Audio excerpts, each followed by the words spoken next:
The yellow tang is one of the most fascinating and widely recognized marine animals along the reefs. With its eye-catching bright yellow coloration to its ability to speed through the caves and crevices along the reef structure like a rocket, you'll typically see a school of yellow tangs grazing for algae along the rocks or being territorial towards any other fish that try to get in its way. They truly can become the kings and queens of their environment. Welcome to the first episode of the All About documentary series starring the Yellow Tang.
We are going to turn the clock all the way back to the year 1828. Edward Turner Bennett, who was an English zoologist and writer, studied fish among the Hawaii Islands. Documented for the first time was the yellow tang. Yellow tangs began being caught commercially around 1976.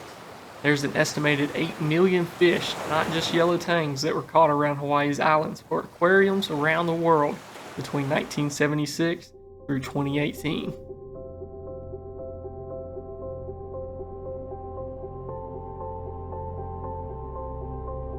To break down their scientific classification, it would begin with the domain as Eukaryota, kingdom Animalia, phylum Chordata, class Actinoturgi, order Acanthophorms, family Acanthuridae, genus Zebrasoma, species Zebrasoma flavans. Zebrasoma is a genus of ray-finned fish that includes tangs, surgeonfish, and unicorn fish. Flavans refers to the reef fish found in waters west of Hawaii and east of Japan in the Pacific Ocean. They mainly live off the coast of Hawaii, but are also found in more western ranges of their habitat, including the islands of Ryukyu, Mariana, Marshall, Marcus, and Wake.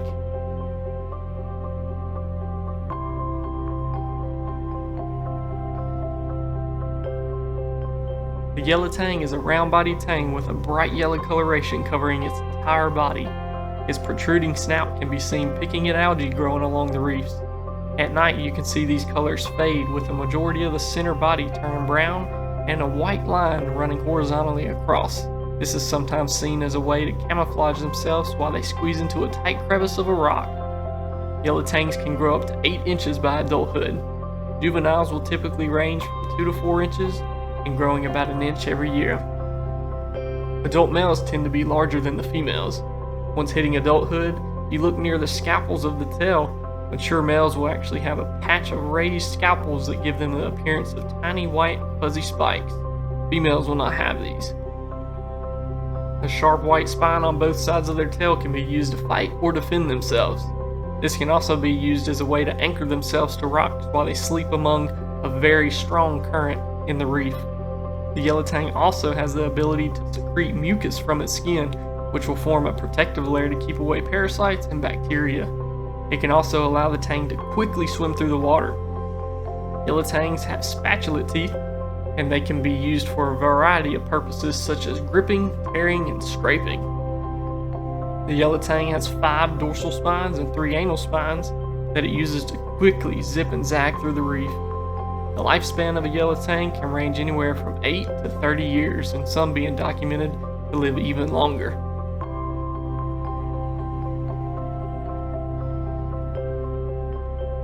The yellow tang enjoys tropical waters with temperatures ranging from 72 to 85 degrees, very warm water. Yellow tangs spend their days among the reefs, some as shallow as 6 feet and going as deep as 150 feet. They like to roam alone or in groups in a very coral-rich area. Because of their plant-centric diet, the yellow tang plays an important role in keeping algae and seaweed from overgrowing and harming corals.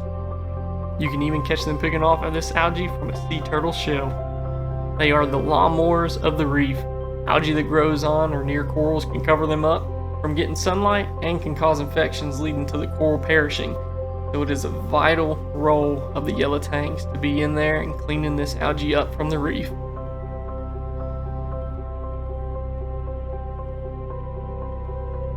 The yellow tang spawns around the full moon in batches throughout the year, though mostly from March to September. Females can release about 40,000 eggs for the males to then fertilize. Once hatched, the clear larvae are planktonic, meaning they float or drift in the water and are unable to swim effectively against the current and the tides. These larvae hope to make their way to the coral reefs and crevices to hide and grow. The mother yellow tangs do not stay near their eggs nor watch over their young. The juveniles are left to fend for themselves in the wild.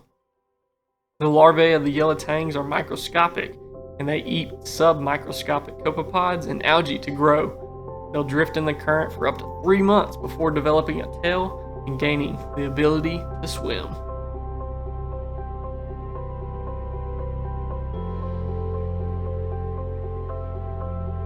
As the saying goes, there's always a bigger fish. And what might a predator to a yellow tang look like? There are many species of sharks that go after yellow tangs throughout the day, especially reef sharks like the gray reef shark and the black-tipped shark. These sharks stay near the reef as the reef gives them a variety of tropical fish, shrimp, crab, and octopus for them to eat, plus shallow areas with few predators serve as nurseries for the sharks. You can even see some sharks hunt for yellow tangs by using an extra sensory gland to hear the low frequency sounds and hunt panicking fish. Bigger reef fish like the Hawaiian grouper will also eat yellow tangs if they can catch them. And sometimes you can even see a yellow moray eel perform a sneak attack on an unaware yellow tang between the caves. There's also some large crabs that can be seen as predators to the yellow tang, including the Samoan crab and the Kona crab. The yellow tang has the necessary skills to avoid a predator's attack. As mentioned earlier, they can secrete that mucus layer onto their skin that will allow them to swim extremely fast through the waters, and they are very efficient swimmers through the caves and crevices in order to lose a predator that is on their tail. If a predator was to corner a yellow tang, the tang can then use that small white spine on each side of their tail. This spine is extremely sharp and can easily stab into anyone that gets hit by it. You'll see these tangs flip their bodies backwards and swing that spine towards a predator as if they are a knight in a sword fight. There are also other factors like pollution, harmful fishing practices, overfishing, coral harvesting, and snorkeling that can really act as a predator towards the yellow tang.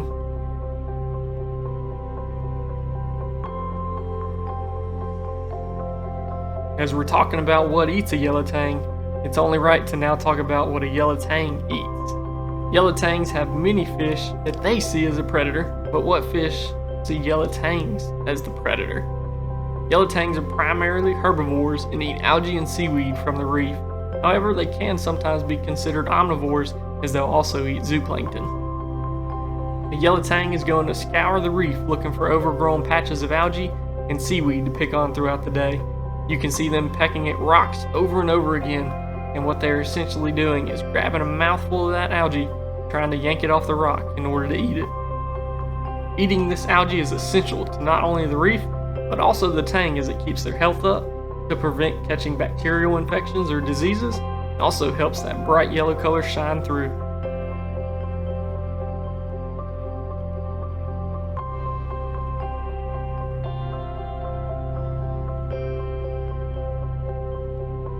Not just the yellow tang, but tangs in general are more susceptible to ick and other parasites. This is due to their having a much thinner slime coat than other species of fish. There are many different diseases a yellow tang can face in its lifetime, one of the most common ones being ick. This is a parasitic disease that can cause white spots visible on the skin and fins of the fish, rapid breathing, and scratching of the skin against rocks and other objects. Fin rot and head and lateral line erosion attacks the fins and skin, causing erosion which can eventually leave the tang finless, unable to grow back, or worse, to perish. Other similar parasites include marine velvet and black spot disease. These diseases are seen a lot more often in the tank setting than the ocean just because of the confined space. Parasite numbers can increase rapidly in a confined space versus the open ocean. While a hobbyist can treat their tang with medication treatments, quarantine tanks, a wild tang will look for a cleaning station that many different species of wrasse set up around the reef. These cleaner wrasse will search the body of the tang looking for any parasites to eat off of them. You can see the tang almost frozen near the cleaning station, holding out all its fins for the cleaner wrasse to make a close examination.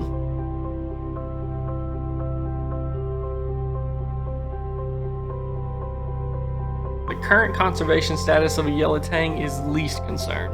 The conservation status levels are least concern, near threatened, vulnerable, endangered, critically endangered, extinct in the wild, and extinct. While the conservation status is very low, the protection for the yellow tang is actually very high. Over 70% of yellow tang's natural range is protected from collection and fishing. In response to concerns about overfishing, regulations were put in place to protect the yellow tang populations in Hawaii. These regulations include size limits, bag limits, and restrictions on the collection of yellow tangs for the aquarium trade. In 2021, the collection of saltwater fish in Hawaii was banned for the aquarium industry.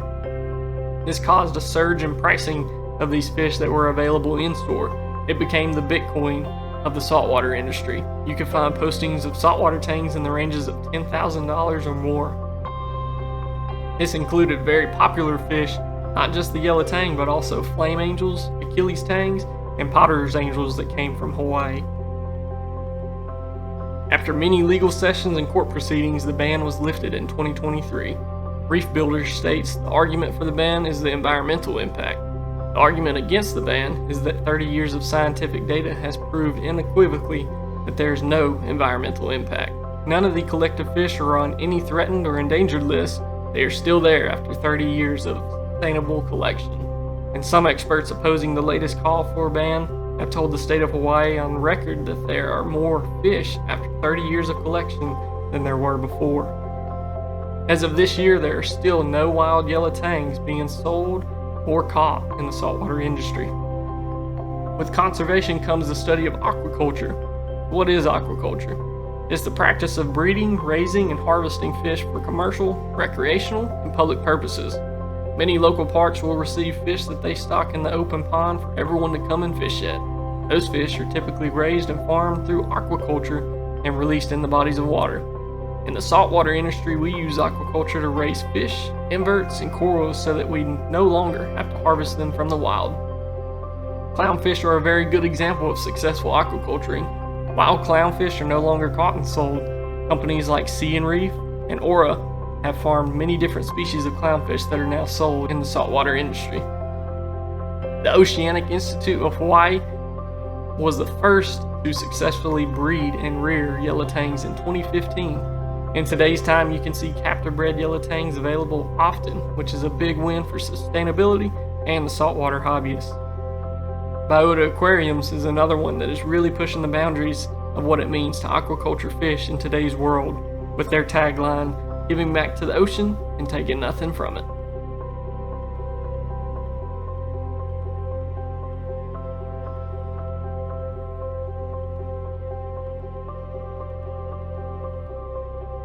The yellow tang is typically priced around $200 to get one of these captive bred tangs. My very first All About video was on the yellow tang about 8 years ago, and we had these tangs priced at $30 to $60 based on their size. The tank size tends to be a debate. Back in 2015, I had a yellow tang in a 55-gallon that grew and lived for many years. It was one of the brightest yellow tangs I've ever seen. That one only grew to be about 5 inches in adulthood. With a tang as active as the yellow, what I like to recommend is a tank at least 4 feet in length or more, with a heavy emphasis on rock structure. Rock structure tends to have a lot of caves, crevices, and overhangings for them to explore and graze on. Add some power heads to recreate a strong current for them to fly through. That is when you really see a yellow tang flourish in a tank setting.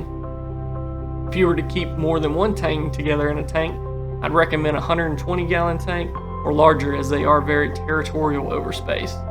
The care level tends to be moderate to easy. What gives them a moderate rating is that they require a specific diet, and you also need to be prepared to deal with parasites that they may encounter. So you want to be well prepared when housing a yellow tang for the first time. Their temper is semi-aggressive. I say this a lot in my videos. The tangs become the kings and queens of the aquarium. They rule a majority of the tank. They can bully other fish to get away from spots they like, and can also be aggressive to newcomers that are added to the tank. They thrive in a reef tank. They will clean every square inch of that tank and then some.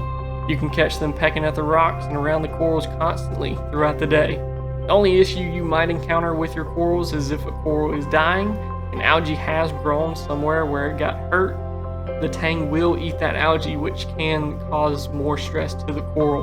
However, the tang is not going to eat the actual flesh of that coral.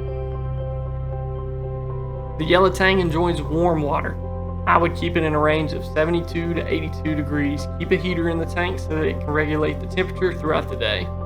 DKH 8 to 12, pH 8.1 to 8.4, and your salinity 1.020 to 1.025. Other levels that you want to periodically check that can harm a tang if they get too high are your ammonia, nitrates, and phosphates.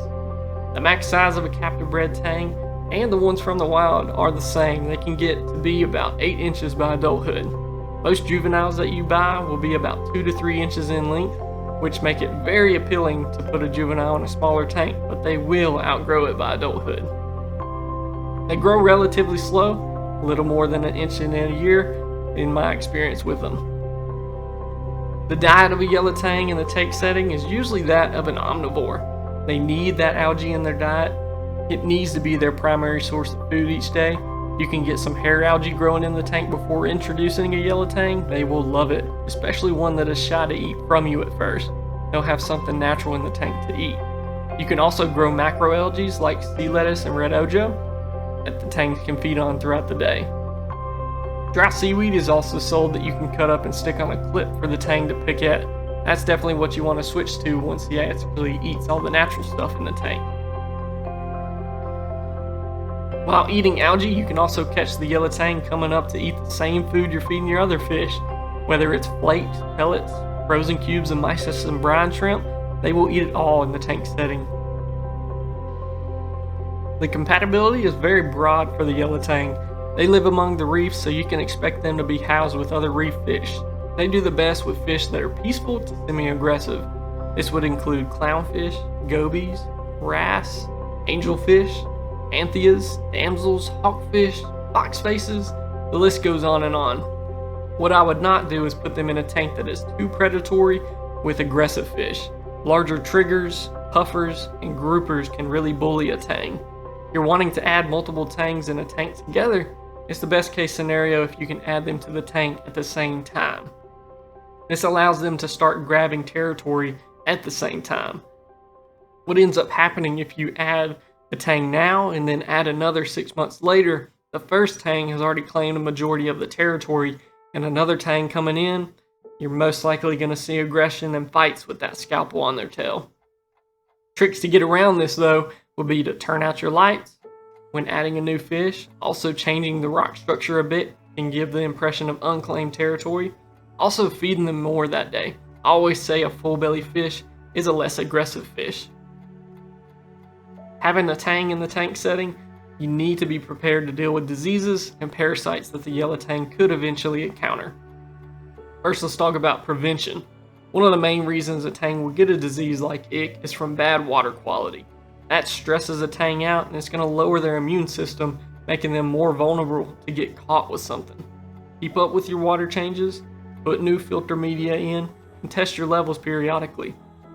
For myself, I tend to do a 20% water change once a month, depending on how much I fed the display tank, and also based on what my levels test out. The most common way a disease or parasite is brought into your display tank is from a new fish that you've added. When buying fish, ask your local fish store if they have dipped the fish or are keeping them in a tank with copper. Those two methods help clean the tank of carrying something bad into the tank upon arrival. If you're buying online, it can be best to dip them or house them in a quarantine tank for the first month to make sure they're in the best shape possible before going into your display aquarium.